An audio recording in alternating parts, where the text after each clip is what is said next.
Bismillahirrahmanirrahim. Assalamualaikum warahmatullahi wabarakatuh. Alhamdulillahirabbil alamin. Wa bihi nasta'inu ala umuri dunya waddin.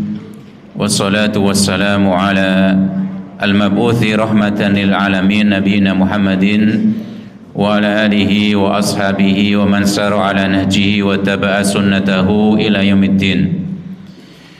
Ya ayyuhalladzina amanu taqullaha haqqa tuqatih wa la tamutunna illa wa antum muslimun. Wa ba'd. Para hadirin sekalian, para bapak ibu, saudara, adik-adik, rahimakumullah, semoga Allah Subhanahu wa taala senantiasa memberikan rahmatnya kepada panjenengan sedaya. Alhamdulillahirabbil alamin. Sebagai awal perjumpaan kita, mari kita bersyukur pada Allah, memujinya, menyanjungnya, karena Dia Subhanahu wa taala yang layak kita puji, kita sanjung, kita syukuri. Sebagaimana berbagai macam nikmat dan bahkan semua nikmat berasal dari Dia Subhanahu wa taala, tidak ada yang lain. Salawat dan salam semoga Allah Subhanahu wa taala senantiasa curahkan, limpahkan, memberikan kepada Nabi kita Muhammad sallallahu alaihi wasallam, kepada para sahabatnya yang mulia, sebagaimana juga semoga Allah Subhanahu wa taala berikan dan curahkan kepada kita semua dan semua pengikut Nabi Muhammad sallallahu alaihi wasallam yang senantiasa mengikuti ajarannya hingga nanti yaumul qiyamah. Amin. Para bapak ibu sekalian, pada kesempatan pagi ini saya akan menyampaikan sebuah materi, yaitu tentang waznul a'mal yaumul qiyamah, tentang timbangan amalan nanti di hari kiamat, mizan, ya, neraca amalan, ya, ditimbangnya amalan kita nanti manusia semuanya di hari kiamat. Nah, ini mungkin materi yang sudah pernah atau mungkin ya sudah pernah disampaikan atau pernah kita dengar, namun semoga nanti ada manfaat dan juga ilmu yang baru yang bisa kita peroleh dari bahasan ini, ya, karena kaitannya dengan mizan ini, timbangan amalan ini, banyak sekali ayat-ayat Al-Quran yang menunjukkan tentang masalah tersebut. Demikian juga hadis Nabi Muhammad sallallahu alaihi wasallam, dan termasuk diantara keyakinan kita atau keyakinan kita sebagai seorang muslim, yaitu cabang dari keimanan kita pada hari akhir. Para bapak ibu sekalian yang rahmati Allah Subhanahu wa taala, terkait masalah mizan atau timbangan amalan, Allah menyebutkan dalam surat Al-Anbiya ayat yang ke-47, Allah katakan, a'udzubillahi minasyaitonirrajim, wa nadhul mawazinal qista liyaumil qiyamah. Dan kami letakkan, kata Allah, mawazin al-qista, neraca keadilan kelak pada hari kiamat. Fala tudlamu nafsun syai'a, maka tidak ada satu jiwa pun yang dizalimi sedikit pun. Ya, babar belas ada kata syai'un di sana, ya, karena ada ya kalimat negatif, ya, kalimat yang tidak tentu atau yang disebut dengan nakirah itu kalau masuk pada ya kalimat yang negatif maka dia bermakna umum. Artinya tidak ada seorang pun, tidak ada sesuatu pun yang didolimi nanti di hari kiamat sedikit pun, ya, sama sekali. Wa in kana mithqala habatin min khardalin ataina biha. Ya, jika amalan tersebut itu sebesar biji sawi, maka kami akan datangkan dengannya, ya, datangkan pahalanya juga, meskipun cuma sedikit sekali, ya, meskipun cuma sedikit sekali. Maka ini juga menjadi teguran bagi kita semuanya, jangan sampai meremehkan amalan kebaikan sekecil apapun, sebagaimana juga jangan remehkan amalan keburukan sekecil apapun, karena semuanya nanti akan didatangkan oleh Allah Subhanahu wa taala pahalanya maupun dosanya di hari kiamat. Wa kafa bina hasibin, maka cukup bagi kami, ya, cukuplah kami, kata Allah, yang menghitungnya. Nah, di sini dalam ayat ini Allah Subhanahu wa taala mengkhabarkan kepada kita tentang mizan, tentang timbangan amalan yang ditimbang dengannya amal-amal para hamba kelak di hari kiamat kula panjenengan sami semuanya demikian, satu demi satu ya diantreke ya diantreke untuk ditimbang satu demi satu. Di sini Allah katakan wa nadul mawazinal qista liyaumil qiyamah. Kami letakkan kata Allah timbangan-timbangan al-qista yang adil ya untuk atau di hari kiamat kelak. Kami letakkan timbangan-timbangan keadilan di hari kiamat, yaitu timbangan yang sangat teliti sekali. Ya, mizanun daqiqun jiddan, sangat teliti sekali. Ya, yang nimbang tidak cuma yang besar saja, bahkan yang sangat kecil sekalipun ditimbang. Ya, kalau di dunia ini disebutkan oleh penulis di sini yang paling ya rumitnya atau paling kecil sekali itu timbangan apa biasanya, Pak? Nimbang nopo sing paling cilik niku? Emas nggih, ya, betul. Ya, kok tahu Pak ya? Sama ya, saya juga menyebutkan di sini seperti itu. Oh, makar. Ya, tukang timbang emas, cilik banget ya sampai ditimbang. Nah, nanti di hari kiamat lebih lembut lagi dibandingkan itu. Ya, lebih lembut lagi dibandingkan itu. Bahkan ya disebutkan fa huwa yazinu mithqala habbati min khardalin. Ya, sampai yang ditimbang itu sebesar biji sawi. Ya, sepinten niku, Pak. Kadang-kadang kita perlu nonton niku. Biji sawi sepiro terjane. Kecil, yang jelas kecil sekali. Makanya disebutkan di sini wa in kana mithqala habatin min khardal.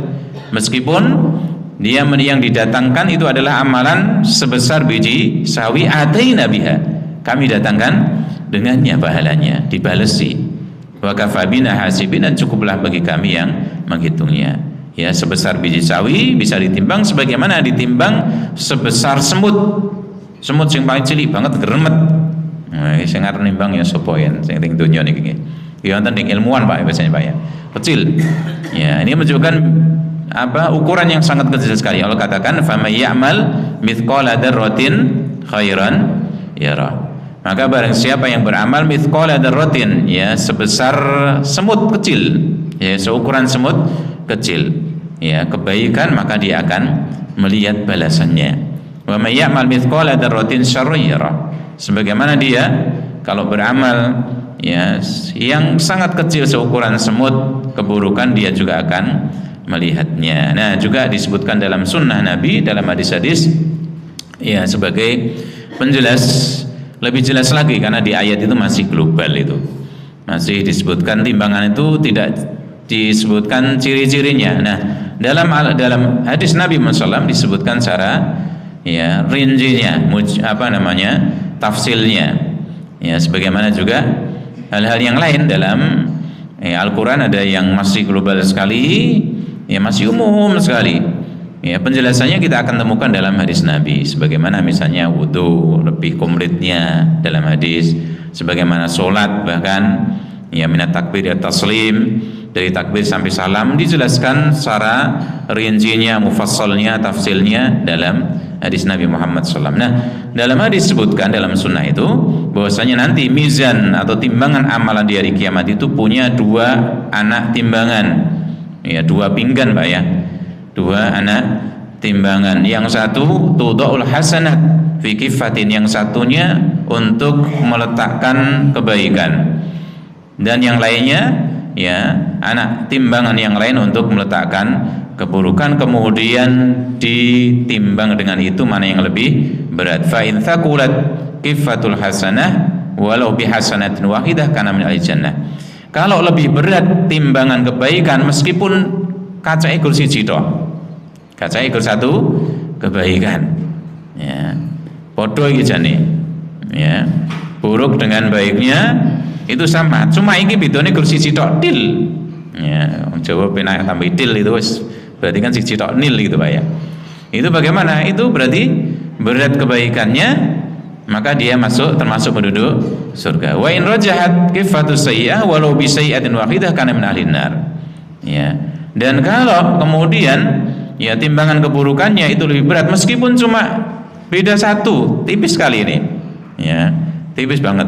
Cuma satu saja, maka dia termasuk ahli neraka kecuali illa ayyafallahu anhu, kecuali bila Allah Subhanahu wa taala memaafkannya. Awake dhewe mboten ngertos niki. Yang penting niki yang dimaafkan sama Allah beres kabeh. Ya, beres Makanya termasuk diantara faidah dari majelis-majelis zikir seperti yang kita ikuti seperti sekarang ini juga, ya disebutkan dalam hadis-hadis, ya bahwasanya orang yang ada di majelis ilmu, dia bangkit dari majelis tersebut maghfurun, disebutkan diampuni dosanya. Dan semoga itu yang kita dapatkan dari majelis kita ini juga, kita bangkit dari majelis ini dalam kondisi dosa-dosa kita diampuni oleh Allah Subhanahu wa taala. Amin. Nah, para Bapak Ibu sekalian rahmati Allah Subhanahu wa taala, ya, Allah katakan faman thaqulat mawazinuhu faulaika humul muflihun. Maka barang siapa yang timbangannya itu berat kebaikannya, faulaika humul muflihun, maka mereka itulah ya benar-benar orang yang ya menang, orang yang sukses, orang yang berjaya. Wa man khaffat mawazinuhu, adapun kalau timbangan kebaikannya itu ringan, kursidik tok kalah karo keburukannya, faulaikal ladzina khasiru anfusahum, maka mereka itulah orang-orang yang merugikan diri mereka sendiri. Sing rugi iki sapa? Ya dhewe-dhewe. Ora gelem beramal saleh kok, sing diakeh malah amal yang buruk. Maka Allah katakan mereka itulah orang-orang yang merugikan diri mereka sendiri, bima kanu bi ayatina yadlimun. Ya, terkait dengan apa yang mereka lakukan dengan ayat-ayat kami, mereka itu menentangnya. Ya, mereka berbuat zalim terhadap ayat-ayat Allah Subhanahu wa taala. Demikian juga Allah katakan dalam ayat atau dalam surat yang kita sering dengarkan, fa amma man thaqulat mawazinuhu fa huwa fi 'ishatin radiyah. Maka adapun orang yang berat timbangan kebaikannya, maka dia berada dalam kehidupan yang diridhoi, yang diridhoi itu surganya Allah Subhanahu wa taala. Wa amma man khaffat mawazinuhu, adapun orang-orang yang ringan timbangan kebaikannya, fa ummuhu hawiyah, maka tempat tinggalnya neraka hawiyah. Wa ma adraka ma hiya, apa itu neraka hawiyah? Itu narun hamiyah, ya api yang sangat panas yang menyala-nyala. Oleh karena itu bagi setiap kita, kata penulis di sini, ya hadirkan pada diri kita setiap kita berbuat amal ketaatan bahwasannya annaka tarju an takuna fi kifatin mizanil hasanah. Ya, Anda berharap bahwasanya Anda lakukan itu nanti akan ada pada timbangan kebaikan, sehingga kita bersemangat dalam melaksanakannya. Demikian juga sebaliknya, ya hadirkan anakulama yaqau minka min ma'siyatin yakunu fi kifatin mizanis sayyi'ah. Apa yang Anda lakukan dari berupa maksiat nanti akan berada pada timbangan keburukan. Maka bagaimana kita lebih hati-hati langkung atos-atos anggene pun nindakaken amalan, betul-betul kita pastikan kita pilih sesuatu yang baik untuk diri kita sendiri.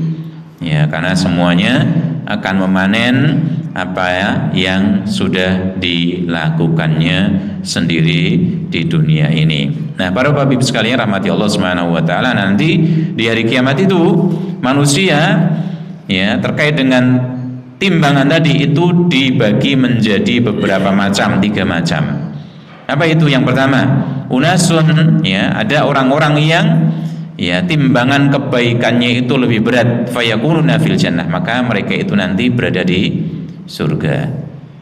Yang pertama, ini yang kita harapkan. Yang kedua adalah orang-orang yang lebih berat timbangan keburukannya, maka fahum mustahiquna ada benar, maka dia lebih berat, yang dia pantas untuk masuk dalam neraka, kecuali masih ada kecualinya tadi sebagaimana kita sebutkan di awal, kecuali ayyafullah ta'ala man sya'a minhum, kecuali Allah ampuni, Allah berikan maaf dari mereka ya yang Allah kehendaki. Semua tidak, yang Allah kehendaki saja ya dimaafkan, rasito mlebu neraka langsung mlebu swarga. Ini 2 ini dulu. Yang ketiga, ada yang sama ya tasawat hasanatuhum wa sayyiatuhum, podo iki Pak, berarti ya kebaikan dengan keburukannya sama. Piye Pak nasibnya nih yang ketiga ini? Gimana nasibnya? Masuk neraka napa masuk surga? Gimana ini yang ketiga ini? Yang ketiga ini ya bagaimana disebutkan? Ya, maka mereka haulaihum ahlul a'raf. Mereka adalah penghuni al-a'raf, yaitu sebuah tempat antara surga dengan neraka. Ya, ada batasnya nanti ya. Ini tempatnya tinggi, dia bisa melihat, iso nonton rokok, iso nonton surga. Ya nonton surga ya seneng, wah aku pengen gitu ya. Nonton neraka nangis Pak, ngeri gitu ya. Ya meskipun bagaimana nanti orang ini nanti rada suwe nunggune, akhirnya masuk mana Pak? Neraka apa surga? Surga, masuk surga.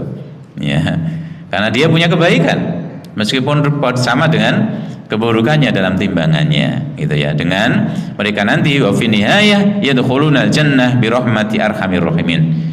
Di akhirnya nanti, akhir-akhirnya dia akan masuk dalam surga dengan rahmatnya yang maha ya pengasih, yang sangat pengasih, itu Allah subhanahu wa ta'ala. Allah katakan dalam surat Al-A'raf ini ayat 46, wa bainahuma hijab, antara surga dan neraka itu ada hijab, batasnya. Walal a'rafi rijal, dan di tempat yang tinggi dari hijab tersebut itu ada orang-orang ya'rifuna kullam bisimahum, sing iso ngerti tanda-tanda dari setiap penghuni neraka dan surga, ketok gitu. Ya, penghuni neraka wajahnya hitam. Ya, wujuh muswaddah. Ya, wajah mereka hitam. Ya, penuh dengan kesengsaraan, azab dari Allah Subhanahu wa taala. Adapun orang-orang yang berada di surga, wajah mereka putih, ya bersih, ya dengan pertolongan, dengan rahmatnya Allah Subhanahu wa taala, ketok dari wajahnya, dari ciri-cirinya harus ketok. Iki wong seneng, iki wong susah. Iki susahnya pol Pak, susahnya paling pol di neraka. Iki senengnya paling pol, yes ketok. Ya dia bisa melihat. Kemudian orang-orang penduduk Arab mengatakan wa nadu ashabal jannah, dia panggil para penduduk surga, salamun alaikum, kesejahteraan atas kalian. Jadi iso berdialog dengan ahli surga. Lam yadkhuluna wa hum yatma'un. Ya, mereka belum bisa masuk, ya sementara mereka sangat ingin sekali untuk masuk dalam surga. Ini orang-orang penduduk siapa? Penduduk tadi ashabul a'raf yang ada di antara surga dan neraka. Iki nunggu nih perang dino. Waduh, kita nggak tahu ini. Ya kita nggak tahu ini. Ya muka-muka awake dhewe mboten sak termasuk sing nunggu niki. Walaupun akhir-akhirnya masuk surga. Ya. Walaupun akhirnya masuk surga, walaupun dia nggak diadab di neraka. Ya, wis beruntung itu bejo-bejane wong tuh ya. Ya, namun tentu kita ingin tidak sekedar di Araf sambil nunggu sangat lama sekali, sebagaimana disebutkan juga ya ada orang yang disebutkan keutamaan orang-orang yang tidak punya. Ini sebagai tasliyah, hiburan orang-orang yang tidak punya. Di zaman Nabi dihibur sama Rasulullah bagaimana jaraknya dengan orang yang kaya, meskipun tidak semua ini, di antara contoh aja ya. Karena para sahabat Nabi yang kaya-kaya tentu duluan masuk surga. Abu Bakar, siapa lagi Pak? Umar juga itu, Utsman juga demikian, Abdurrahman bin Auf, itu 10 yang dijanjikan sama Rasulullah SAW, disebutkan dikasih kabar gembira masuk surga itu kebanyakan orang-orang berpunya. Ya, jadi ini hadis ketika menunjukkan keutamaan orang yang tidak punya di atas orang-orang yang punya, yang berpunya itu sebagai tasliyah, hiburan. Ya, ketika Nabi juga nggak bisa bantu pasan, nggak punya apa-apa, beliau hibur orang-orang yang tidak punya. Bagaimana nanti jaraknya antara keduanya ketika masuk surga itu sejarah 500 berapa Pak? Tahun.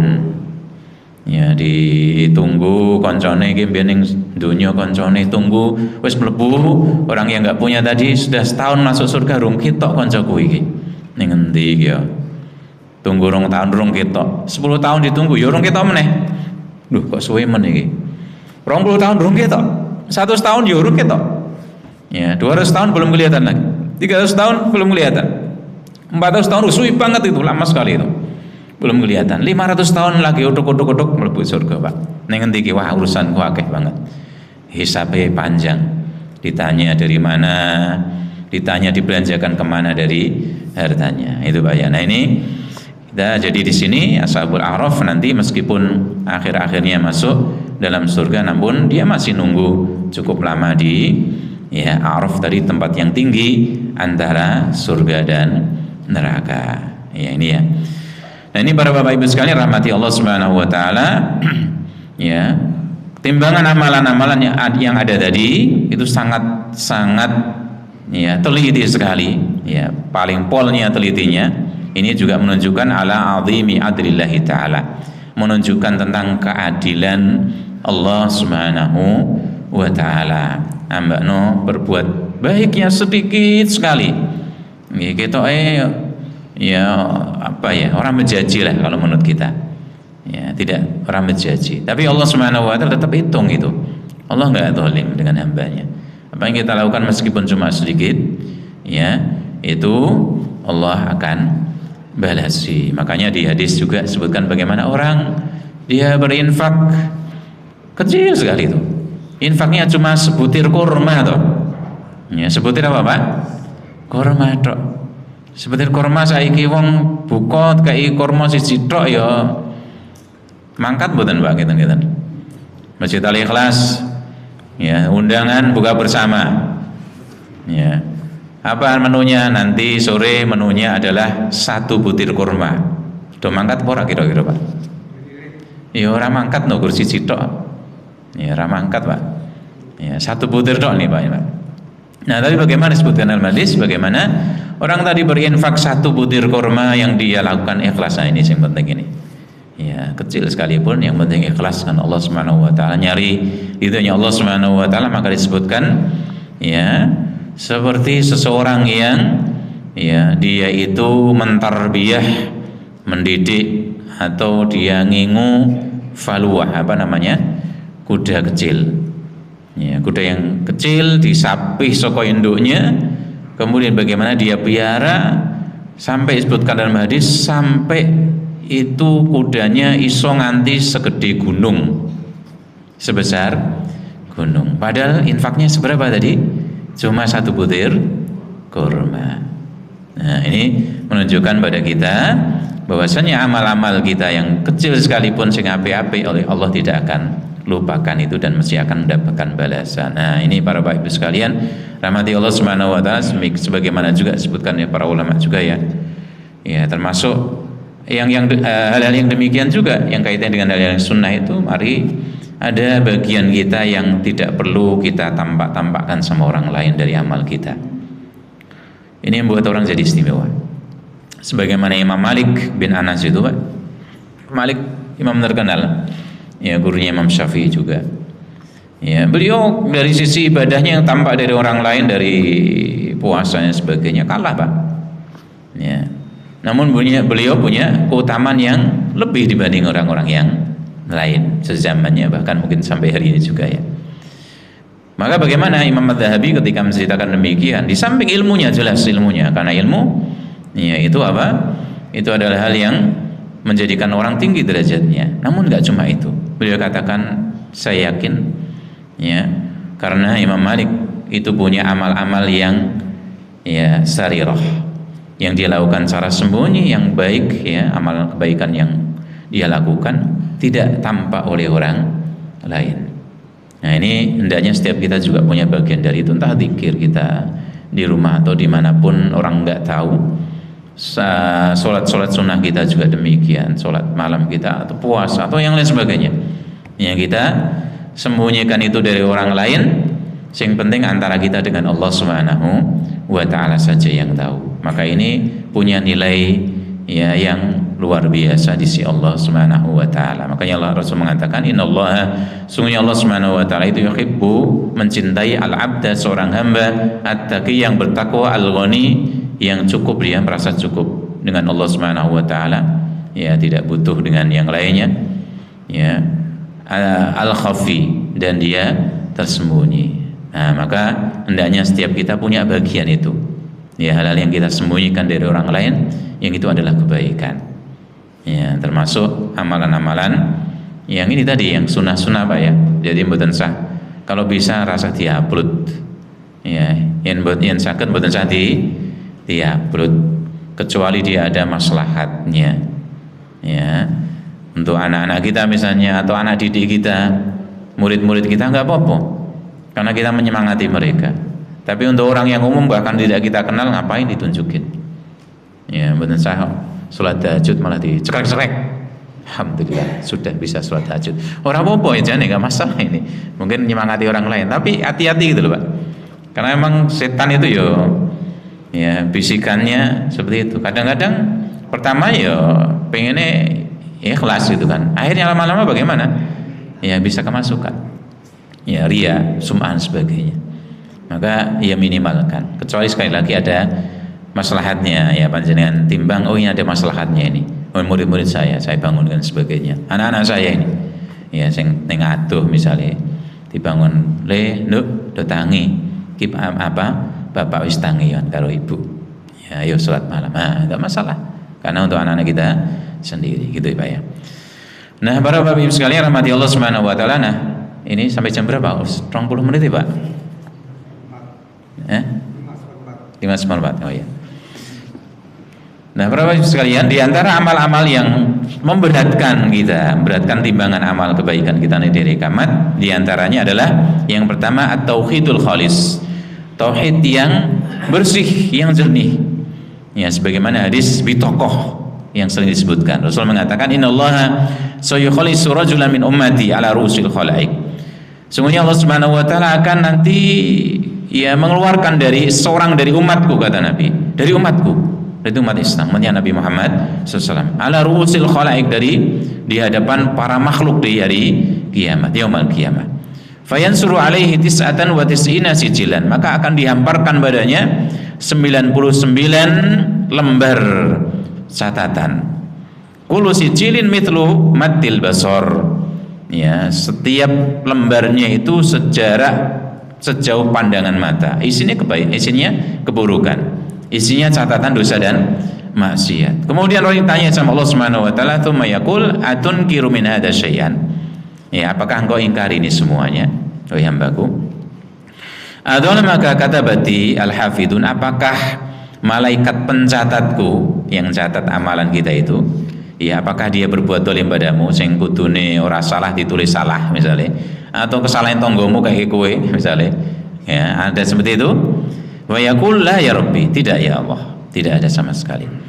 Fa yaqulu adzalamaka afalaka udrun, apakah anda itu atau kamu itu punya alasan atau punya amal kebaikan yang ditanyakan di sini. Fa yaqulu la ya rabbi, tidak wahai Rabbku. Fa yaqul, maka Allah mengatakan bala, ya tentu saja, innalaka indana hasanah, sungguhnya engkau itu di sisiku punya satu kebaikan, siji, ya hasanatan. Fa innahu la dzulma 'alaikal yaum, sungguhnya di hari ini kamu tidak akan didolimi. Fatakhruju bitaqah, maka kemudian dikeluarkan satu kartu itu kecil dok, tadi sijilan lembaran, nanti selembari sejauh pandangan mata. Fiha, di dalamnya tulisan asyhadu an la ilaha illallah wa asyhadu anna muhammadan abduhu wa rasuluh, isinya syahadat. Fayaqul, maka orangnya tadi mengatakan, ya Rabbi, wahai Rabbku, ma hadhil bitaqah, apa artinya satu kartu kecil ini, ma hadhi sijilat, ya dibandingkan dengan lembaran-lembaran yang sangat banyak tadi berupa kesalahan dan dosa tadi. Maka Allah mengatakan, innaka la tudzlam, kamu di hari ini benar-benar enggak akan dizalimi. Fatudul sijilat fi kifatin wal bitaqah fi kifatin, maka diletakkan sijilat lembaran keburukan tadi yang banyak tadi satu anak timbangan, di yang lain lagi bitokoh kartunya di anak timbangan yang lain.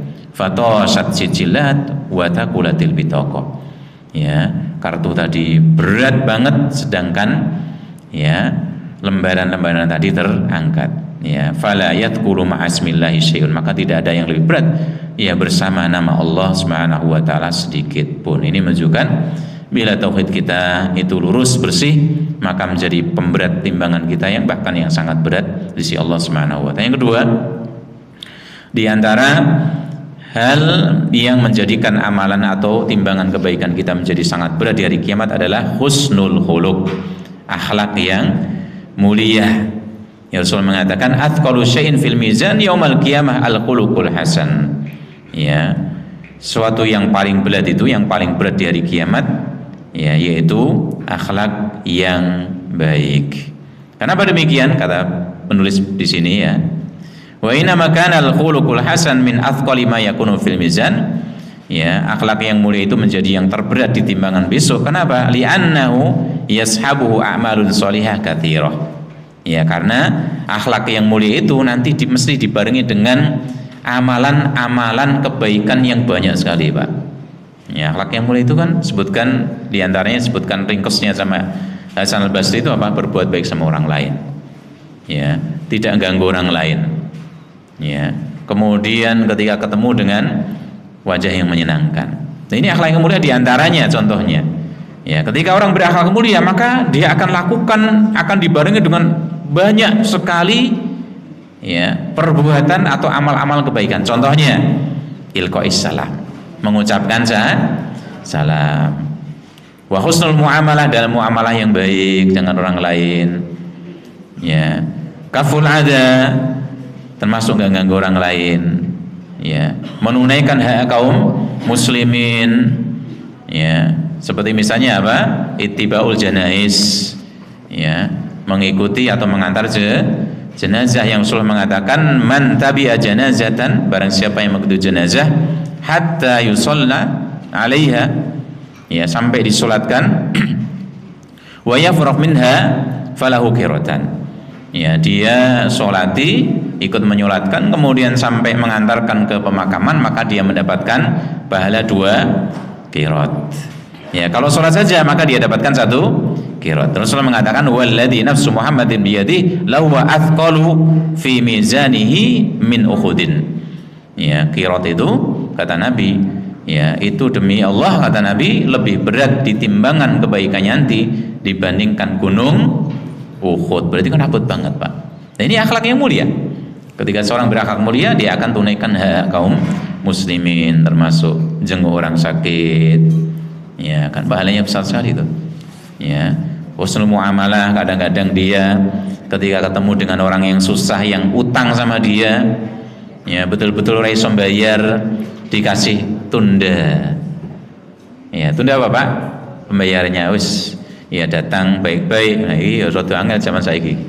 Ya, pinjam kemudian bagaimana? Datang baik-baik, nyuwun ngapunten Pak, saya belum bisa bayar. Ini kondisi saya ini betul-betul rezeki lagi agak seret ini, Pak. Ya, ini rada angel zaman saiki tapi ngaten iki kita iki. Kemudian bagaimana? Ya sudah, Pak. Silahkan panjenengan kapan longgarnya. Ya, nanti bisa bayar setelah longgar. Masya Allah ini, Pak, ganjarnya gede nih. Ya. Sebagaimana juga bagaimana betul-betul raiso, waduh wis utangnya ning ndi. Ya, juga untuk makan minum juga susah. Dia tahu sendiri kondisinya, orang yang berutang sama dia seperti itu bagaimana? Ya sudah, Pak. Bapak daripada tambahan pikiran, udah datang pengen minta tempo terus karena tidak mampu bayar, sudah Pak. Sekarang panjenengan boten sah mikir melih, hutangnya saya putihkan, saya anggap lunas. Wah, Masya Allah ini sesekali kita demikian, Pak, ya. Kalau kita betul-betul lihat orangnya kesusahan, maka ini nanti di hari kiamat juga ya betul-betul ganjarannya sangat besar. Nah, ini makanya orang yang berakhlak mulia itu besar berat timbangan kebaikannya nanti di hari kiamat, karena akhlaknya yang mulia itu akan dibarengi dengan berbagai macam amal-amal soleh yang banyak sekali, ya kaitannya dengan memberikan manfaat kepada orang lain diantaranya. Nah, ini para Bapak Ibu sekalian rahmati Allah Subhanahu wa taala, mungkin ini yang kami sampaikan pada kesempatan pagi ini. Ya, semoga apa yang kami sampaikan menjadi tambahan ilmu yang bermanfaat bagi kita, kemudian bisa kita amalkan menjadi amal kebaikan, amal kesolehan. Wa da'wana alhamdulillahil alamin. Assalamualaikum warahmatullahi wabarakatuh.